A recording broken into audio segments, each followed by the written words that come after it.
Hello, welcome back to the lab, which is the room that I'm currently standing in. Today, I'm going to tell you how I made some coasters.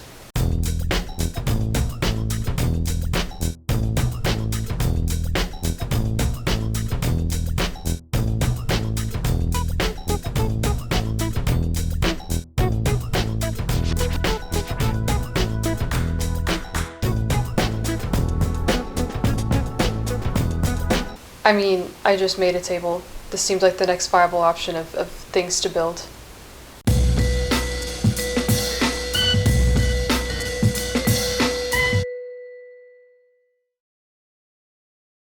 So the last time you saw me, I made a table. It's pretty great. I love it. I think it's wonderful. If you have no idea what I'm talking about, click the link here in the corner and you can watch it. Go ahead, I'm waiting. Now, originally, I was just going to make 2 coasters because I don't really need that many for a table of the size that I have it.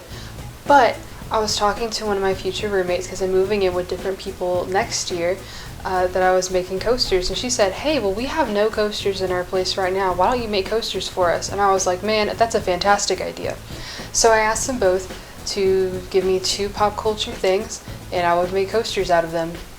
I took this scrap 1/4-inch plywood and I put it on the table saw and I cut it down to just below 3.8 inches, or just above. I honestly don't really remember. I just kind of guesstimated because most coasters are circular, and according to Google, they are 3.8 inches in diameter. So I said, okay, seems good enough. So I cut them down on a table saw, and then I went to the chop saw, or the miter saw as most people call it, and I did it again. Is it perfectly squared? No. Do I care? Not really. And then I sanded them down and I made them look perfect and beautiful, and then I threw them aside because I found this really cool piece of 1/4-inch red oak and I figured it would stain really well, so I did that. I cut it down on the miter saw since I still had the jig set up, and then I took this tung oil and I stained each of them individually. Now, tung oil does not add a huge amount of color, but it kind of brings out the natural color of the wood, and I said, wow, this is beautiful. As you can see, there's a lot more than 6 pieces of wood here. That's because I'm going to turn these into other coasters later, probably off camera, because I just want to make more coasters. You know what? I sure can do that, because that's what I'm going to do. After staining, it was time to paint. Here is the list of coaster ideas that they gave me. They're pretty great. I love all of them, and this is what I did. Now, these top 4 are from my new roommates. These are their suggestions. Therefore, I looked to the internet and looked on Google Images, and I'm going to reference everything that I reference for this because those 4 is not my artwork. It is someone else's, and I do not want to take credit for something that's not mine. That's stupid and the worst, and don't want to do it. But these 2 are my designs, and I can take full credit for them because I did them. So the first coaster that I did is arguably the most interesting, and it is NASA. I looked up really cool NASA posters because when NASA discovers something new, they make a poster like you can travel there. I think it's really cool and it's awesome. I'm sure a few of you are very much aware of that. The poster that I copied, because that's what I did, is Enceladus, which is one of the moons of Saturn. I think it is the 8th largest. I just googled that, so it's pretty fresh in my memory. But it was a pretty simple design as far as the NASA things go. I was originally going to do one of the shuttle programs, but the shuttle was way too complicated for me to draw, so did that.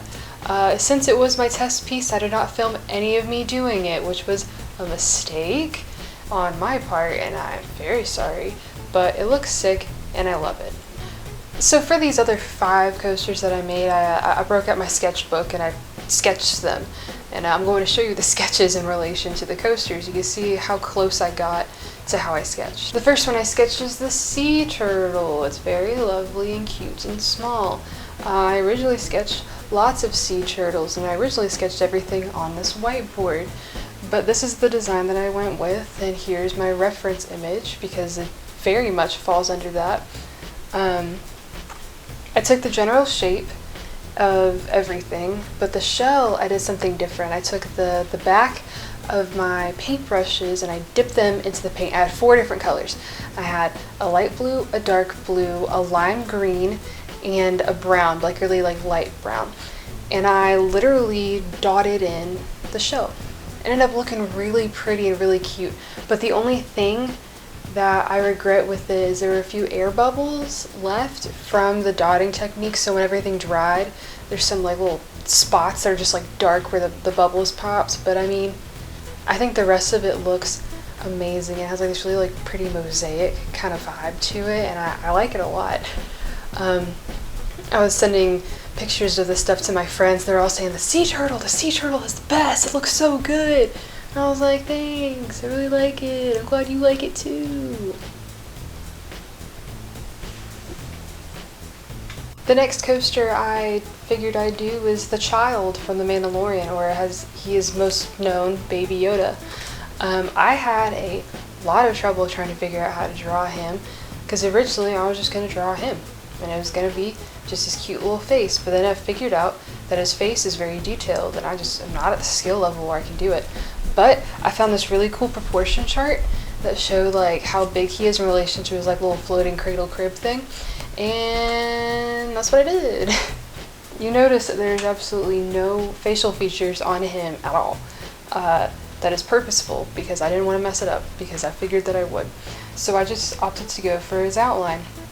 This one I went with more of a cartoony vibe instead of a legit like, oh, he's a puppet, because I'm just not at that level. While I enjoy painting and I think it's a lot of fun, I am not the best at it. If you look at all of the painters in history, yeah, I sure am one of them, but no way are my skills to top the Ninja Turtles, you know?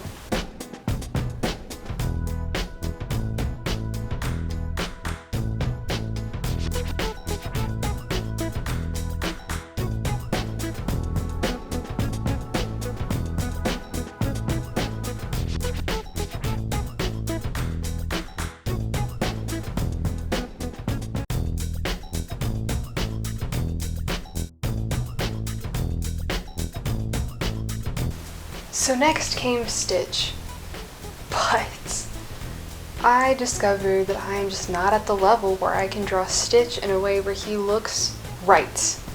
Like, you can do an outline of him and it's fine or whatever, but I could not get his ears down. I tried and it just looked so bad.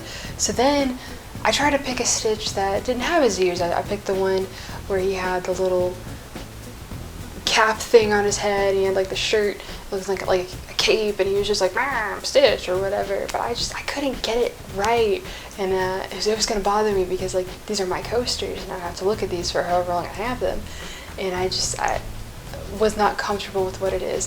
So after many attempts, and even tried to sketch him in different ways, like, oh, can I make him not obvious Stitch? Can I do it like that? But no, I couldn't. I could not do that in a way that I liked it. So I texted my roommate and I said, hey, I cannot do Stitch. Is there something else you like? She said, yeah, I like cactuses. So I drew a cactus instead. So here's Cactus. It's a very simple design for anything. Easy to draw, easy to paint, and you know what? It was. Originally I was going to make the pot kind of a purpley pink, but man, it looks really cute blue. A fun fact about these, everything besides the NASA one I did all at once, so I painted all the white together, and then I would do detailing parts at different times because they would all dry. And because of the type of paint I was using, it dried really fast, so I was only in here for a few hours doing all 5 of these. It was great. I'm honestly a lot happier with the cactus than I would have been with Stitch, because whatever I would have done with Stitch, I would just be like, well, I guess it looks okay, but with this, I'm genuinely happy that it turned out this way. I have a total of 3 frog paintings on my wall back in my apartment. It's fantastic. I love them. So when I decided to paint a frog, I was like, I need to do something interesting. I need to do something cool. So I put a bunch of colors and then I put a frog. It's great.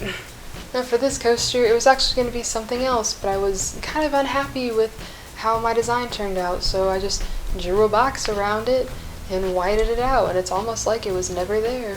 Then I wanted to make it look really interesting and arty, so I put a box on the inside of colors, because I said, I color outside the lines or something intelligent like that.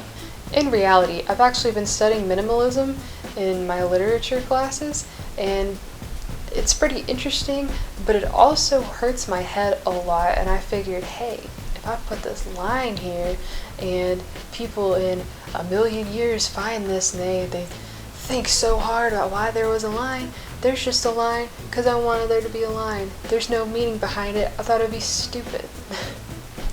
Now, I Am Camel has backstory.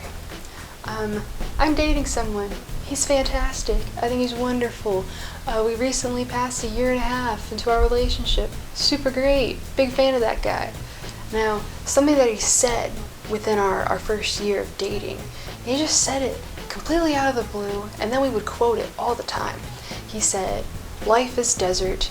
I am camel. You are oasis." So when our 1 year anniversary passed, I made him coasters that said that. Here they are. I just sketched them all out and I painted them and I thought they looked really nice. They were kind of the base idea for doing these coasters because like I've done it before, but I wanted to see what would happen if I left like the wood grain in the background. Of the 4, my favorite is I Am Camel because he said it, so he is camel. And every time I look at this picture, I'm like, man, I really like that coaster. So I recreated it. I decided to let the desert setting be the wood grain because I figured that would be cool. And what I did with the sky is I took 4 different blues and I just swiped across the landscape and said, I can do blue, this looks okay. It ended up looking pretty sick. And then I did clouds, not even thinking about how most deserts probably do not have clouds too often because it's a desert and there's not a lot of water vapor in the air. But there's clouds in my desert because this place is fictitious and not real and I get to make the rules. I used a lot of toothpick for the actual camel, for the patchwork, and for the camel himself because I just don't have a brush that's small enough. So afterwards, I put a top coat on all of them. I put around 5 layers of polyacrylic onto each of them just to make sure that they would be completely water resistant, waterproof, as best as I could. And then I flipped them all over and I put 3 coats on the back. Now this is where I'm going to put cork, but I do not have any cork at all. And I cannot go out and get cork because there's a quarantine. I can't do that. So after quarantine, I'll put cork on the back of these coasters, but until then, they just look kind of cool and they are pretty cool. If you like this video, don't forget to like and subscribe. You can do both of those things down below, right here. You can do it. I want to take this opportunity to thank our sponsors. Thank you. It's because of you we get to do stuff like this. It's pretty great. And if you would like to figure out how to be a sponsor on Patreon, that is also down below for you to check. Don't forget to follow us on our socials down below. We also have merch also down below. If you want to get an Atomic Dairy shirt, fantastic. Thanks for watching. I'll see you next time. Goodbye.